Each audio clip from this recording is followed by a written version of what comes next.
All right. Good afternoon, everybody. Thanks for coming back after lunch. And I'm going to, my name is Greg Niemeyer. I'm going to introduce the noontime session, which has two components to it.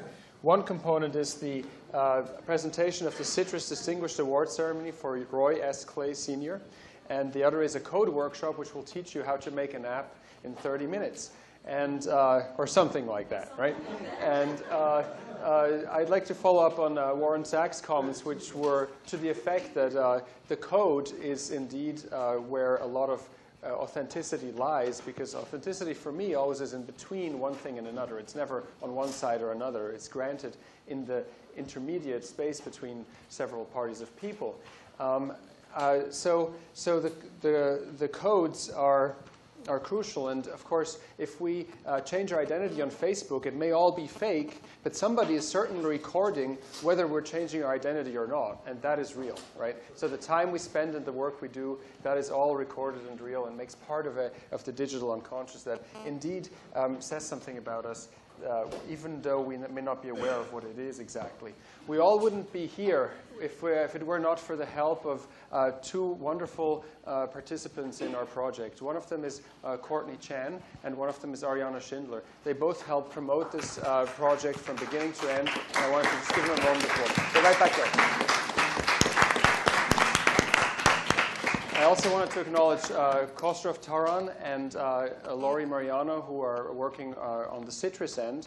And I also wanted to acknowledge Jean-Paul Jacob, who is with IBM and who was indirectly referred to earlier as a member of IBM, because IBM was a global company that integrated, as Anne Everett pointed out, integrated a global workforce early on. And while it is true, as Dr. Cecil Brown said earlier, that 1.5% of African Americans of Silicon Valley workforce is African American. In fact, at IBM, it's 10 to 20%, and that has to do with the global idea. And it's my great honor now to introduce another pioneer in the area of engineering, and not from the IBM side, but from the Hewlett-Packard side. And that is Roy. I know, Roy L. Clay Sr. And I would like to bring Roy L. Clay Sr. to the stage here. And I'm going to introduce Cecil, who is going to say a few things about Roy L. Clay's very distinguished career. And then we have the honor of offering Roy L. Clay the Distinguished Award Certificate from CITRIS to commemorate Roy L. Clay for his pioneering genius in computer science and his leadership in making Silicon Valley a global leader in information technology.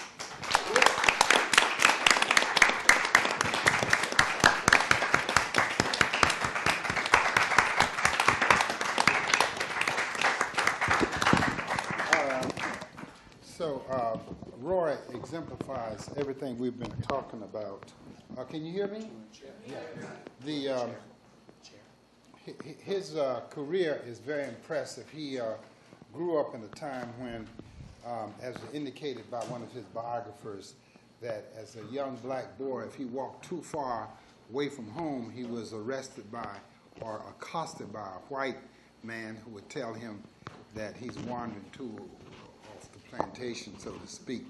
And he went on to study mathematics in the University of Missouri?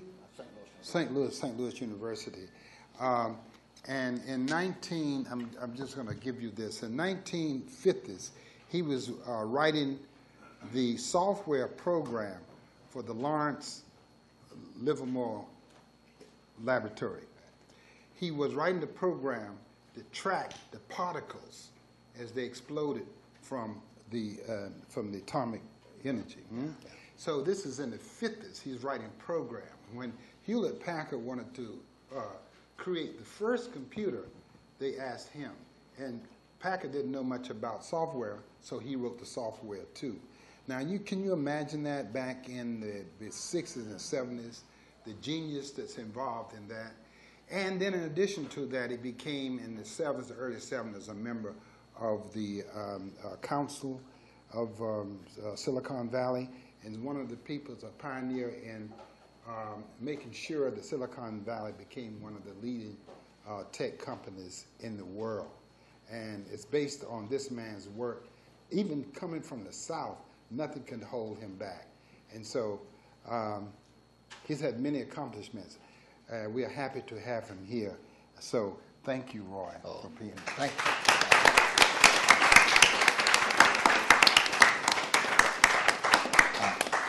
Well, it looks great. Yeah. Thank you very much for this award. Thank you. And I'm happy I came here early enough to listen to your last session because it caused me to want to say something about where I came from.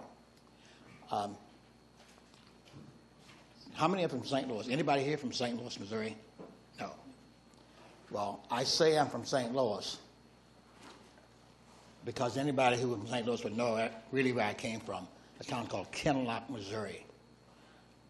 Kinloch was an all-black city incorporated in 1948 as the second black city in the United States, so incorporated. I lived in an area where I had a two-room schoolhouse, raised K through 8, all black, of course, because schools were segregated. But that school prepared me for where I came to in Silicon Valley.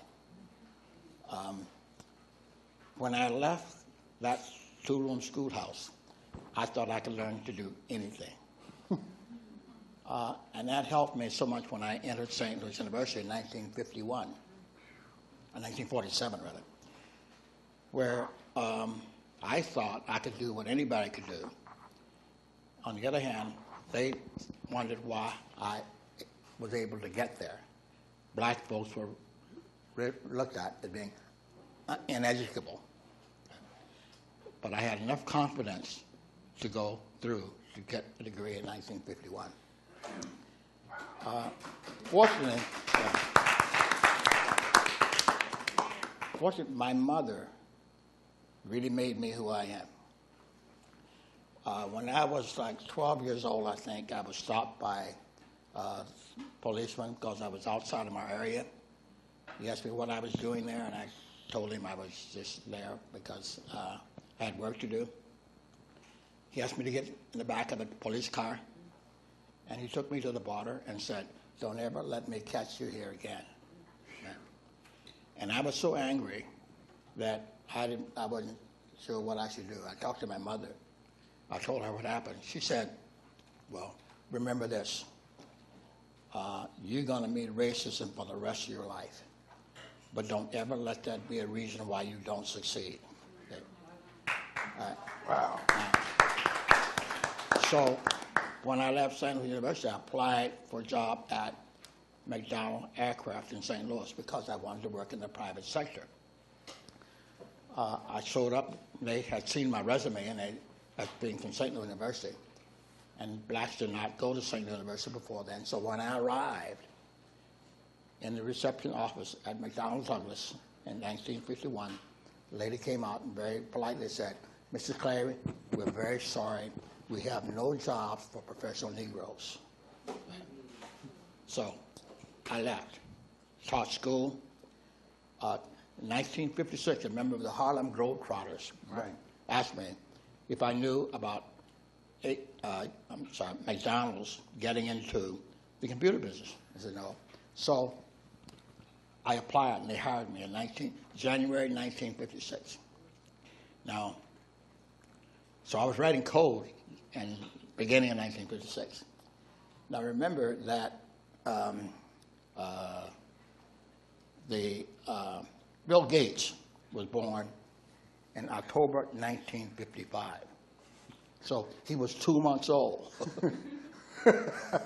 when I began to write computer code.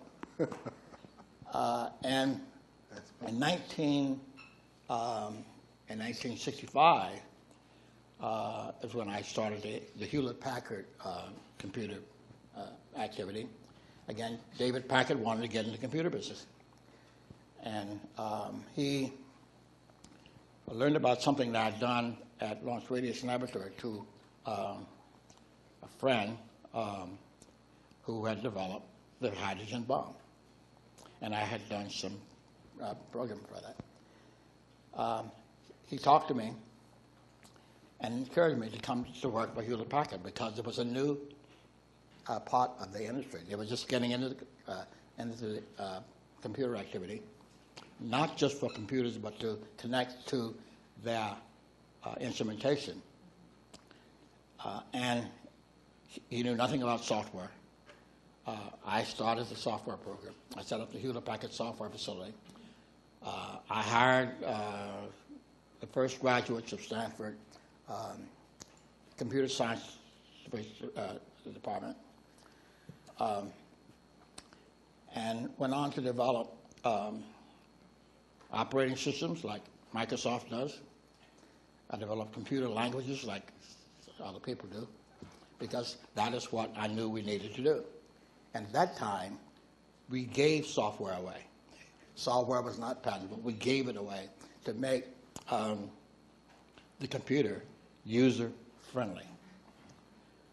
And when I go back to Kenlock, Missouri, where only 3% of blacks in the area went to college, and where I was prohibited from doing things like working at McDonnell Aircraft before 1965. When I came here, I just got into the computer activity, and I'll tell you how Silicon Valley got started. I'll tell you, and I doubt you'd ever heard this before.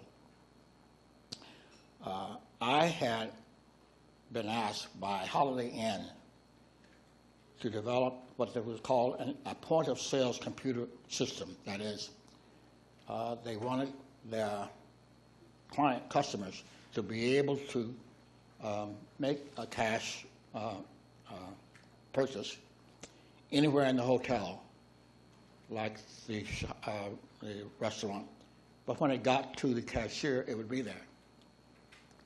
They said, now, however, if we go to the point-of-sale system, it cannot fail. It has to be fail-proof.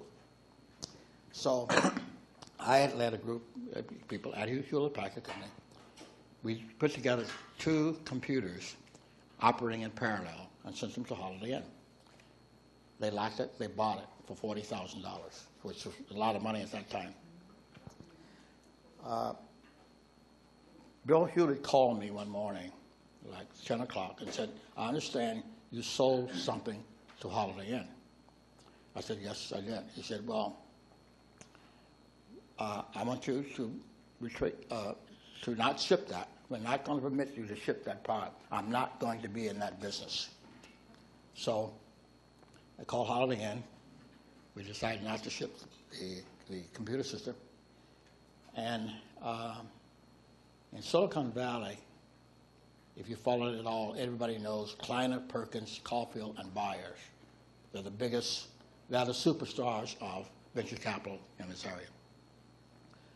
Well, I worked at Hewlett Packard Company with Tom Perkins, and he knew about that system. When I left Hewlett Packard, he left 6 months later to set up the venture capital firm of Kleiner, Perkins, Caulfield, and Byers. And he said, well, you know that product that Bill Hewlett didn't want? He said, well, I want to put money into it and take it private. That became Tandem Computers, T-A-N-D-E-M computers. Yeah. The return on that investment to Kleiner Perkins was 100 to 1. Okay? That was the beginning of Silicon Valley as we know it. Okay? Often, Hewlett Packard is recognized as the leader in Silicon Valley, but they are in that way. They refused to do something that I had sold, and it became Tandem Computers, Kleiner Perkins, Caulfield, Byers, the most successful IPO anybody has ever done, and the first one in Silicon Valley. Wow.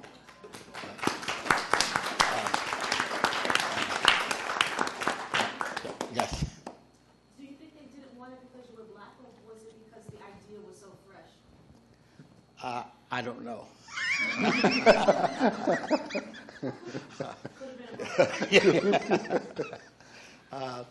One thing I learned, you cannot prove racism. You cannot. So now, when I look at it, now, I was saying earlier today, and I thought about this a number of times. I could have been a Trevor Martin. When the policeman picked him up, and I could have made noise right in the back of the police car and could have been shot. Yeah, Right? of course. And no one would ever known about it. When I left the little town of Kenlock, a lot of people who were very bright. I've been called unusual or special. There were many young black folks there who was bright at anything, okay, but didn't have the chance to do what I did. Right, right. So, that's an important thing. I talked to youth groups. My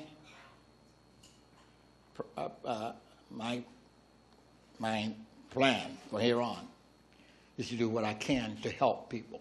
Right. And to help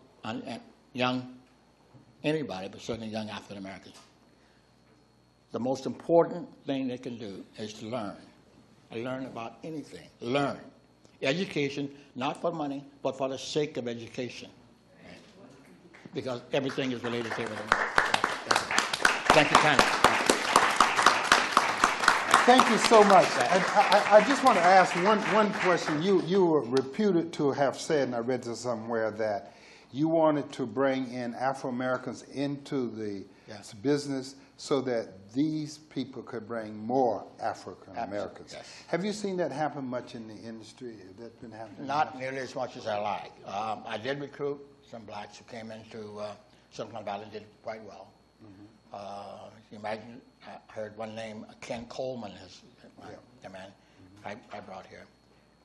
And I meet with a group once every couple months, the purpose of which is to network to the point of getting involved, being a part of anything that goes on in our area. Right. Okay? Because here in Northern California, I've discovered the most brilliant and largest sector of African Americans I've seen anywhere. But we don't own enough. We don't control enough. Right. Okay? And we'll get that ownership and control when we work with each other. So if I help someone, I ask that they help someone else. Well, you helped some people tonight, today, this afternoon, because we've been informed about your great career. Thank you. So thank you very Thank much. you. Okay. Thank you very much. Thank you. Oh, get a picture with you? Yeah. My friend is going to take us a picture. Yeah. Yeah. You want me to? Yeah, sure.